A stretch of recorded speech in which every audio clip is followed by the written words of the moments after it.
Sun Tzu said in war, through variations in tactics. Sun Tzu said in war, the general receives his command from the sovereign, collects his army, and concentrates his forces. Then in difficult country he do not encamp. In country where high roads intersect, join hands with your allies. Do not linger in dangerously isolated positions. In hemmed-in situations, you must resort to stratagem. In desperate positions, you must fight. There are roads which must not be followed, armies which must not be attacked, towns which must be besieged, positions which must not be contested. Commands of the sovereign must not be obeyed. The general who thoroughly understands the advantages that accompany variation of tactics knows how to handle his troops. A general who did not understand these may be well acquainted with the configuration of the country, yet he will not be able to turn his knowledge to practical account. So the student of war who is unversed in the art of war, of varying his plans, even though he be acquainted with the five advantages, will fail to take the best use of his men. Hence, in the wise leader's plans, considerations of advantage and of disadvantage will be blended together. If our expectations of advantage be tempered in this way, we may succeed in accomplishing the essential part of our schemes. If, on the other hand, amidst the difficulties we are always ready to seize an advantage, we may extricate ourselves from misfortune.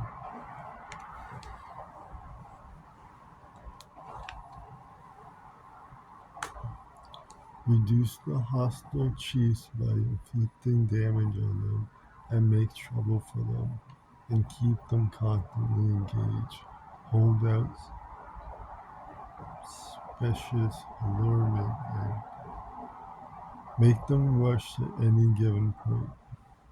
The art of war teaches us to rely not on the likeliness of the enemy's not coming, but on our own readiness to receive it, not on the chance of his attacking, but rather on the fact that we have made our position unassailable. There are five dangerous faults which may affect a general: recklessness, which leads to destruction; cowardice, which leads to capture; a hasty temper, which can be provoked by insult; a delicacy of honor, which is sensitive to shame; over solicitude for men, which exposes him to worry and trouble. These are the five besetting sins of a general, ruinous to the conduct of war. When an army is overthrown and its leader slain, and cause will surely be found among the five dangerous faults, let there be a subject of meditation. 9. The army on the march. Sun Tzu said, we come now to the question of encamping the army and observing signs of the enemy. Pass quickly over mountains and keep in the neighborhood of valleys. Camp in high places facing the sun. Do not climb heights in order to fight. So much for mountain warfare. After crossing a river, you should get far away from it. When an invading force crosses a river in its onward march, do not advance to meet it in midstream. It will be best to let half the army get across and then deliver your attack. If you are anxious to fight, you should not go to meet the invader near a river which he had to cross. More a craft higher up on the enemy and facing the sun. Do not move upstream to meet the enemy. So much for river warfare. In crossing salt marshes, your sole concern should be to get over them quickly without any delay. If forced to fight in a salt marsh, you should have water and grass near you, and get your back to a clump of trees. So much for operation in salt marshes. In dry, level country, take up an easily accessible position with rising ground to your right and on your rear, so that the danger may be in front and safety lie behind. So much for campaigning in flat country. These are the four useful branches of military knowledge which enable the Yellow Emperor to vanquish four several sovereigns. All armies prefer high ground to low, and sunny places to dark. If you are careful of your men and camp on hard ground, the army will be free from disease of every kind, and this will spell victory. When you come to a hill or bank, occupy the sunny side with the slope on your right rear. Thus you will at once act for the benefit of your soldiers and utilize the natural advantages of the ground. When in consequence of heavy rain up country, a river which you wish to ford is swollen and flooded with foam, you must wait until it subsides. Country in which there are precipitous cliffs with torrents running between, deep natural hollows, confined places, tangled thickets, quagmires, and crevices, should be left with all possible speed and not approached. While we keep away from such places, we should get the enemy to approach them. While we face them, we should let the enemy have them on the rear.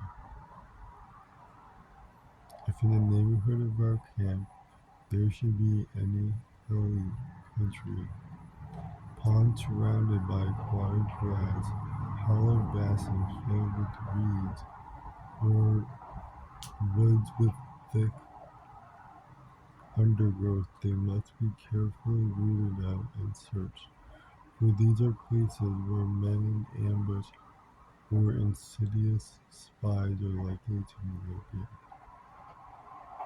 When the enemy is close at hand and we remain quiet, he is relying on the natural strength of his position.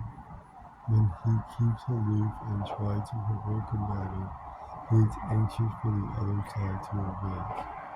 If this place of encampment is easy to access, he is tendering a bait.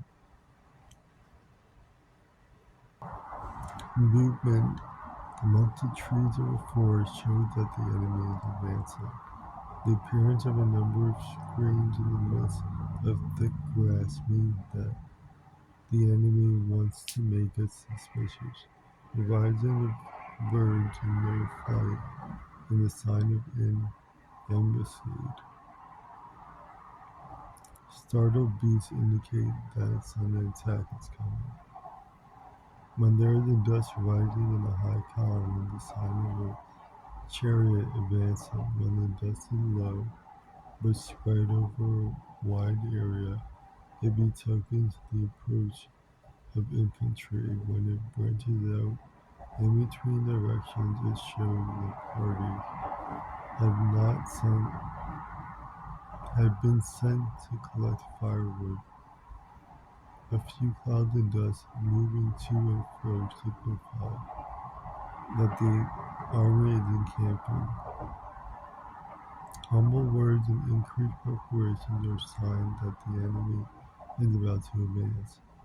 Violent language and driving forward as if to attack are signs that he will retreat.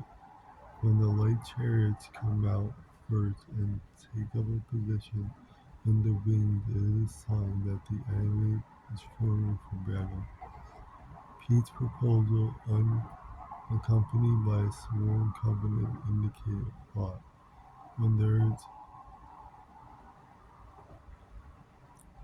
there is much running about and the soldiers fall into rank, it means that the critical moment has come. When some are seen advancing and some retreating, it is a lure. When the soldiers stand leaning in the spears, they are faint from want for food. If those who are sent to draw water begin by drinking themselves, the army is suffering from thirst. If the enemy sees an advantage to be gained and makes no effort to secure it, the soldiers are exhausted. If birds gather on any spot unoccupied, clamor by night betoken nervousness. If there is disturbance in the camp, the general authority is weak.